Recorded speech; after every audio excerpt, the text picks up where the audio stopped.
사랑합니다.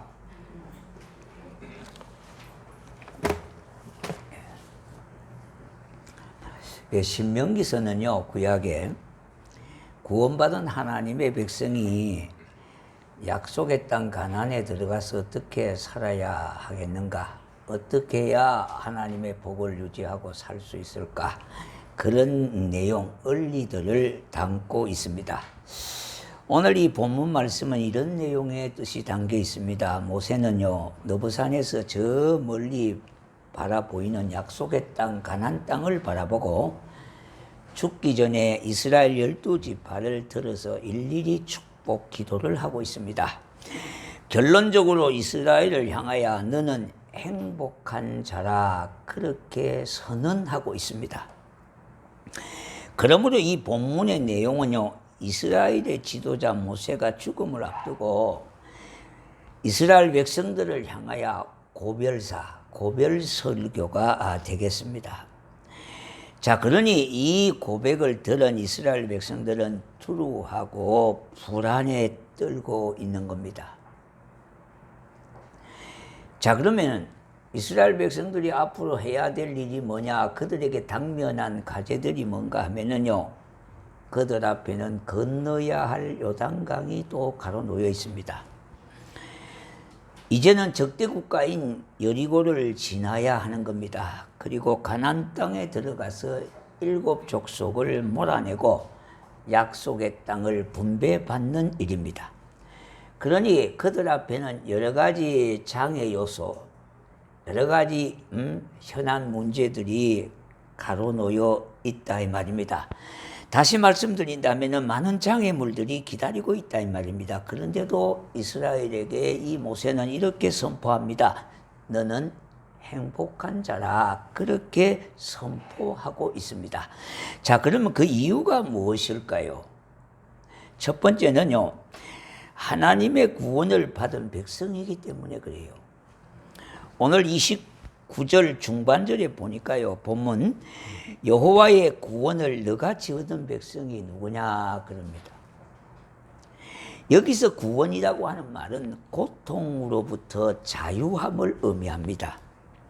성경에서 고통은 여러 가지를 다 포함하는 내용을 담고 있는데요, 개인이나 국가나 원수들과 전쟁과 전염병, 기근, 자연재해 등 인간에게 일어날 수 있는 모든 고통 문제를 망라해서 성경은 고통이라는 말로 그렇게 말하고 있습니다. 이스라엘 백성들은 430년 동안 애굽의 노예가 되어서 고통을 받고 있었습니다.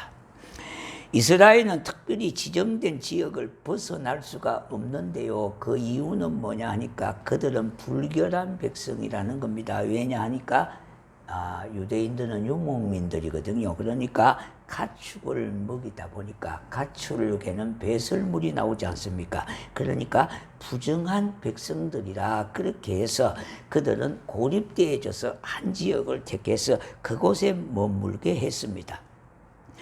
그러다가 애굽 정부가 대규모 토목 공사를 하게 되어졌는데 그 공사장의 노무자들로 그들이 그렇게 쓰임을 받게 됐다 이 말입니다.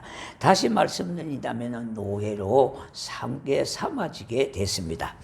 그러므로 이스라엘이 당한 수모와 서러움은 이루 말할 수 없을 것 아닙니까? 사람 취급도 못 받고요, 짐승 취급을 받으면서 그렇게 통제된 삶을 살고요, 그러다가 또 대공사가 벌어져 있는데 그 공사판의 노무자로 그렇게 일을 해야 되는, 이와 같이 이스라엘은 정말로 여러 가지 어려움에 처해 있습니다. 하나님은 이러한 이스라엘을 구원하셨다 이 말입니다. 하나님의 능력의 손과 발로 그들의 애굽의 종살이에서 건져내신 겁니다. 죽음의 사자가 애굽 전역을 휩쓸 때에 양의 피가 문설주 임방에 있는 이스라엘 백성들은 한 사람도 다치거나 상하지 아니하고 죽음의 저주가 그들을 넘어갔다 이 말입니다. 그래서 그들에게는 진정한 자유와 해방이 주어졌던 겁니다. 그러므로 오늘 이 본문에서요, 모세는 여호와의 구원을 너같이 얻은 백성이 누구냐? 이 말은 그들에게 되묻는 말입니다. 우리에게도 그런 말씀을 되물을 수가 있지 않겠습니까? 하나님은 우리를 선택하셨고요, 그 아들 예수의 피로 대신 값을 지불하셔서 사셨습니다. 이 세상에서 우리를 특별히 사랑받는 백성으로 삼아주셨다는 말입니다. 이제 우리는 예수의 피를 믿으며 예수 안에 있는 사람은요, 죄와 사망과 마귀와 온갖 제약, 저주의 세력으로부터 해방받아 자유함을 누리게 되었다 이 말입니다. 이것이 바로 구원의 은혜라는 거죠. 너같이 구원의 은혜를 입은 자가 누구냐? 이렇게 말씀하고 있습니다. 두 번째는요, 하나님의 인도를 받는 백성이기 때문에 그래요. 자, 첫 번째는요, 하나님의 구원을 얻은 백성이기 때문에 너는 행복자다. 두 번째는 하나님의 인도를 받는 백성이 되었기 때문에, 백성이기 때문에 너는 행복자라는 말입니다.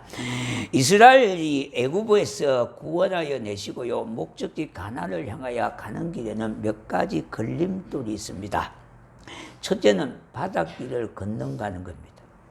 근데 이 길은 굉장히 쉽고 빠른 길입니다. 이 길로 해안도로를 하잖아요.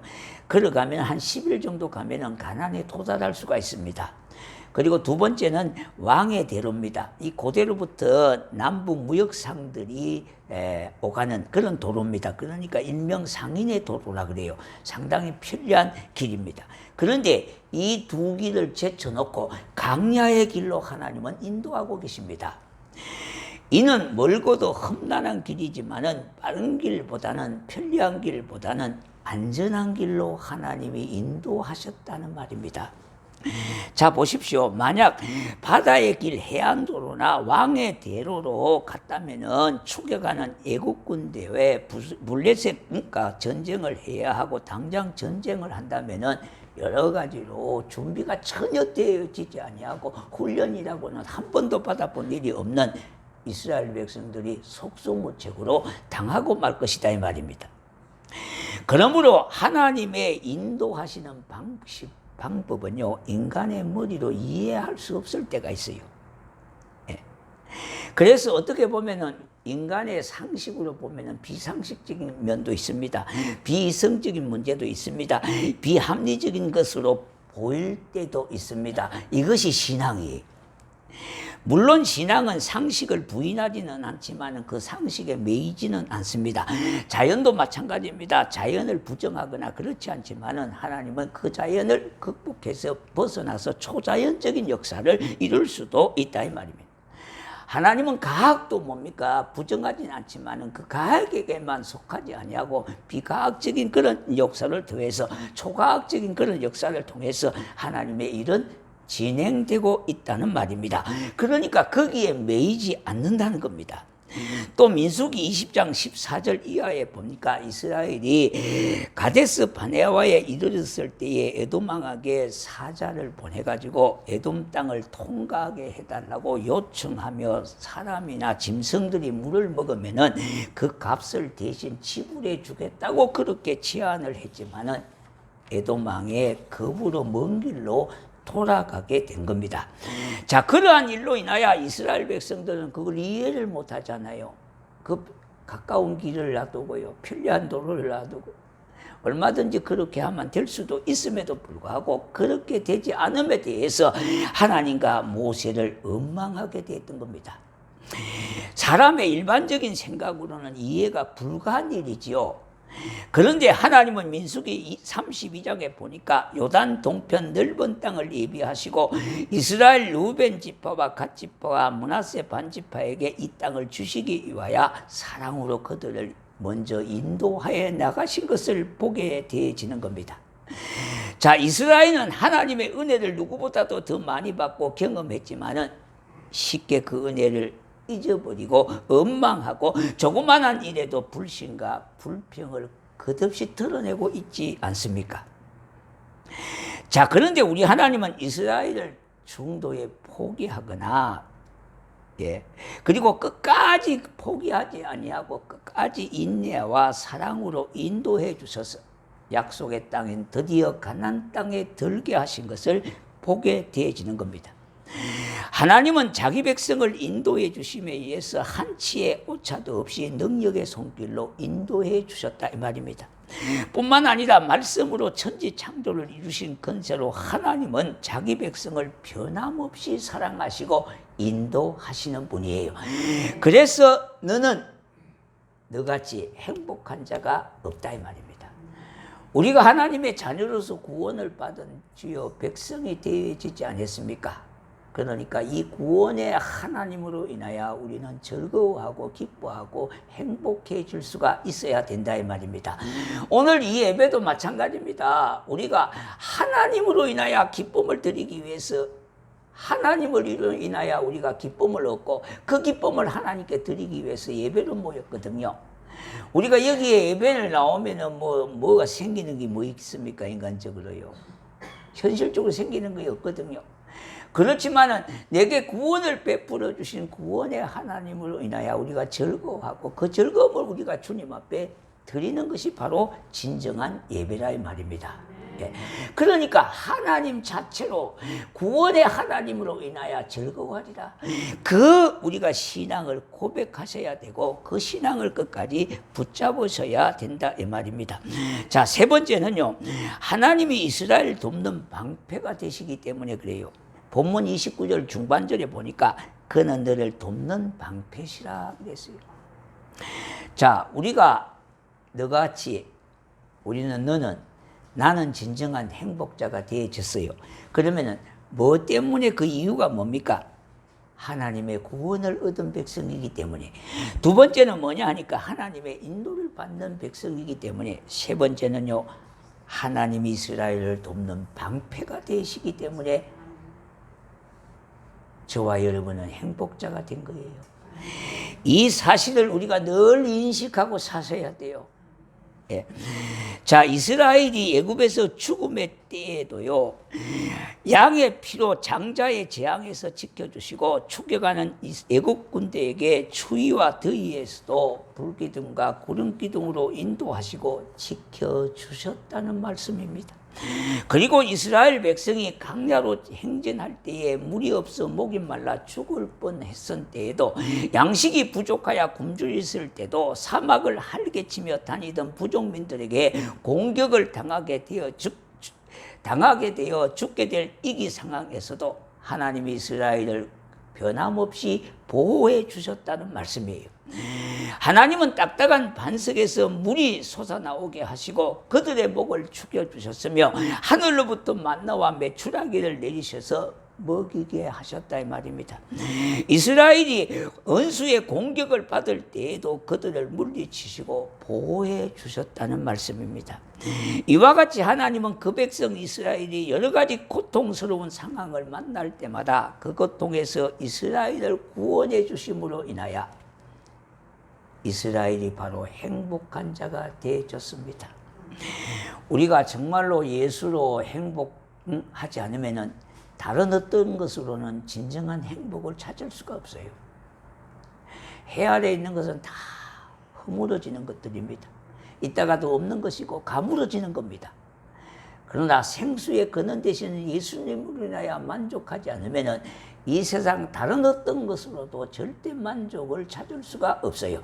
그래서 우리는 예수 한 번 붙잡고 살아가는 그 삶에는 하나님이 그의 삶을 이끌어 주시고 인도해 주심을 믿으셔야 돼요.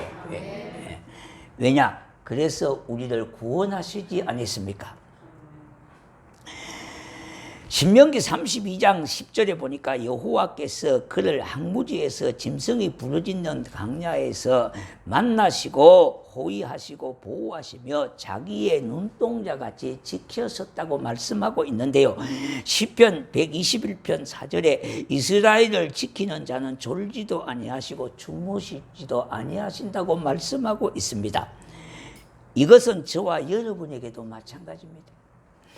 이스라엘이 애굽의 종이 되어 자유도 없고 주권도 없고 아무것도 없이 죽으면 죽이는 대로 살리면 살리는 대로 그렇게 살았던 사람들. 다시 말씀드리면 그들에게 매여 종으로 살아왔지요. 저와 여러분들도 마찬가지입니다. 예수 믿기 이전에, 예수님을 알기 이전에요, 사탄에 매여서 전통과 간섭을 따라서 살았어요. 그러므로 죄 가운데 먹고 마시고 죄 가운데 살던 인생들이지 않았습니까? 그러나 예수 그리스도의 십자가의 은혜, 예수 그리스도의 보혈로 말미암아 저와 여러분이 사망의 권세로부터 지난날에 우리를 지배해던 온갖 사탄으로부터, 온갖 저주로부터 벗어나 구원을 받게 되어졌습니다. 자, 이 사실이 놀라운 일이잖아요. 내게 놀라운 기적을 베풀어 주셨어요. 우리가 인간적으로 볼 때에 구원받을 만한 소지가 아무것도 없어요.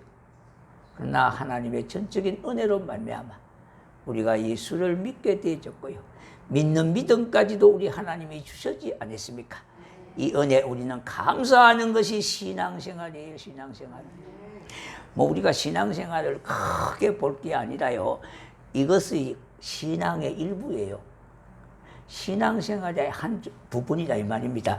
그러니까 놓치지 마셔야 돼요. 자, 네 번째는요, 하나님은 이스라엘에게 승리를 주시기 때문에 너같이 행복한 자가 없다, 그렇게 반문하고 있는 겁니다. 29절 하반절에 내 대적이 내게 복종하리니 네가 그들의 높은 곳을 밟으리로다, 그렇게 말씀하고 있습니다. 저와 여러분이 행복한 이유는 하나님께서 우리에게 승리를 주셨기 때문에 그래요. 특히 여기서 복종한다고 하는 말은 실망시키다, 실패하다, 그런 말인데요. 다시 말씀드린다면 대적이 우리를 공격하러 왔다가 실패한다는 거예요. 성공하지 못한다는 겁니다. 그리고 그들이 실망할 것이라는 겁니다.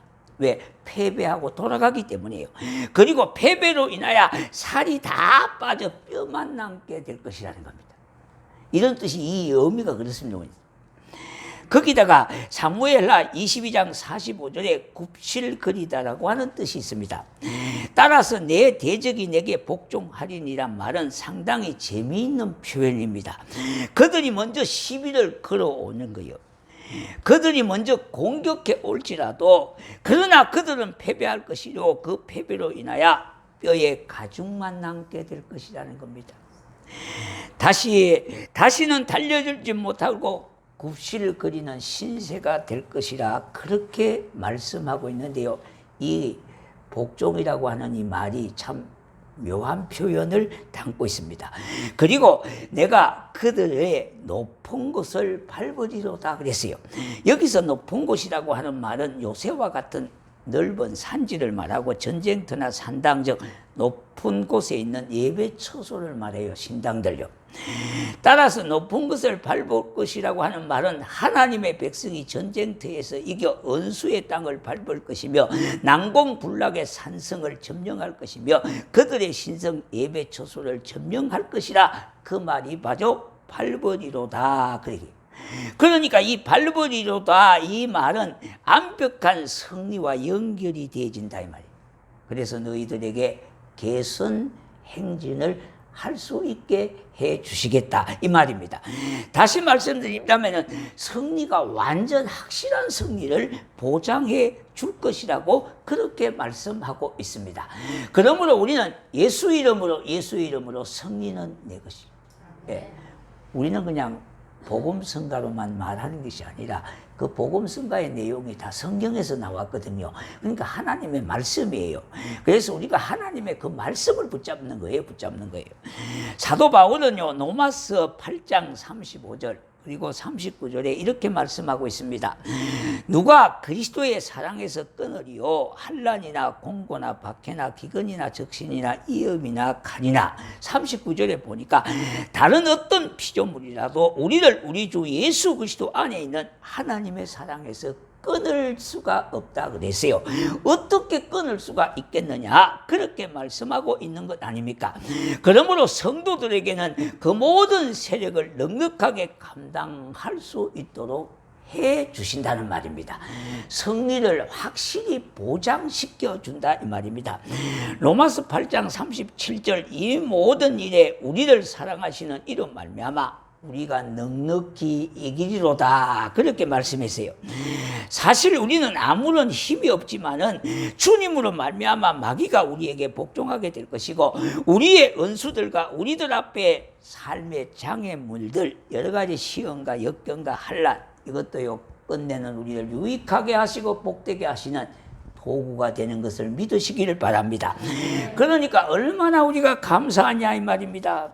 그러나 우리 인생에게는요 한치 앞을 볼 수 없는 그런 상황이 우리에게 전개되지 않습니까? 앞으로 닥쳐올 미래는 불확실한 것이 사실입니다. 그러므로 많은 사람들은요 자신의 미래를 재물이나 명예에 의존하고 안심하고 또 반대로 불안해하는 사람들이 많아졌습니다. 우리 그리스도인들의 미래에는 하나님께서 주실 승리만 있다는 것을 확실히 믿으셔야 돼요. 그러므로 때로는 약해 보이고 때로는 어설퍼 보이고 때로는 패배한 것처럼 보이지만은 결국 승리는 믿는 우리에게 있습니다. 사랑하는 성도 여러분, 우리가 지난 주일에도 이야기했듯이요. 참 우리가 외국에 이렇게 나가보면은요. 우리 한국 사람이 모이면은 참 두세 사람이 모여도 교회 하나가 서요, 가정에서. 그래서 가정에서 이렇게 교회가 되다가 결국은 교회가 이렇게 부흥이 되고 그렇게 하는 일들이 많아요. 지난번에 우리가 몽골을 가다 보면은 그게 또 두세 명이 모여서 교회가 시작해서 한인교회가 생겨지고 그렇게 했어요. 그리고 현지인 교회들이 그렇게 생겨지고 했다 이 말입니다. 그러니까 한국 사람이 가면은 어디든지 교회를 세우는 거예요. 그런데 중국 사람이나 일본 사람은 음식점, 대리점 곳곳에 있지 않습니까? 그런데 결국은 하나님께서 누구의 손을 들어주시겠냐 이 말입니다. 이것이 우리에게 큰 복이에요, 복이에요. 하나님이 그래서 이 민족을 통해서 그 일을 하시려고 경제적으로도 하나님이 밀어주셔야 된다 이 말이에요. 또 밀어주실 것이라 이 말입니다. 우리가 외국에 나가보면 헐 경험하는 게 뭡니까? 참 사업을 하시는 분들, 참 이국 2억 만리 땅까지 와서 참 고국을 떠나서 그렇게 동포로서 열심히 살아가는 걸 보면요 눈물 긋기도 하고요.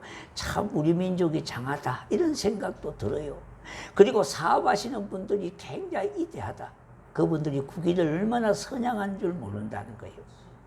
이런 것을 우리가 믿으면서 우리 앞으로 승리는 내 것이고 이 민족을 하나님이 들어 쓰실 것을 확실히 우리 믿으셔야 돼요. 왜? 우리는 하나님을 붙들고 의지하고 있지 않습니까?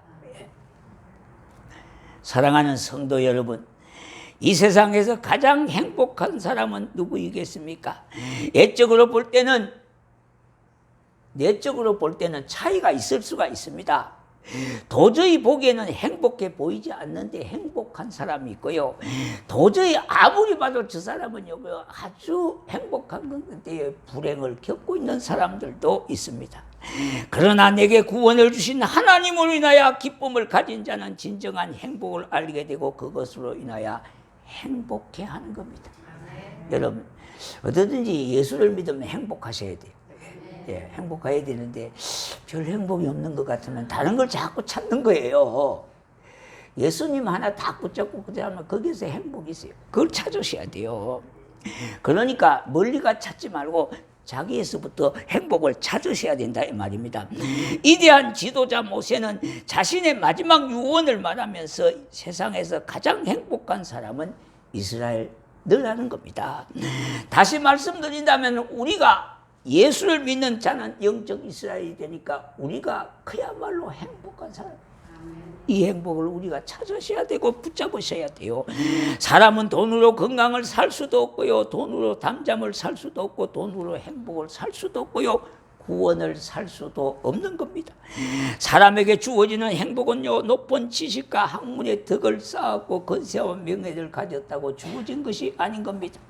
우리는 이미 행복은 성숙순이 아니라고 하는 것을 이미 알고 있지 않습니까? 누가복음 12장 5절에 15절에 보니까 우리 예수님은 사람의 생명이 소유에 넉넉한 데 있지 않다고 말씀하고 있습니다. 그렇다면 우리가 행복해야 하는 이유가 뭡니까? 구원을 받은 자이기 때문에 그래요. 구원을 얻은 자이기 때문에 그렇습니다. 그리고 하나님의 인도를 받기 때문에 그렇습니다. 그리고 하나님이 돕는 방패가 되시기 때문에, 그리고 하나님이 내게 승리를 주셨기 때문에 주실 줄로 믿고 그렇게 우리가 행복한 자라고 고백하고 살 수가 있는 겁니다. 바로 이런 이유로 인하여 하나님은 저와 여러분을 위하여 여러분을 향해서 말씀하고 있습니다. 너는 행복한 자다. 우리 스스로 고백한다면요, 나는 행복한 자다.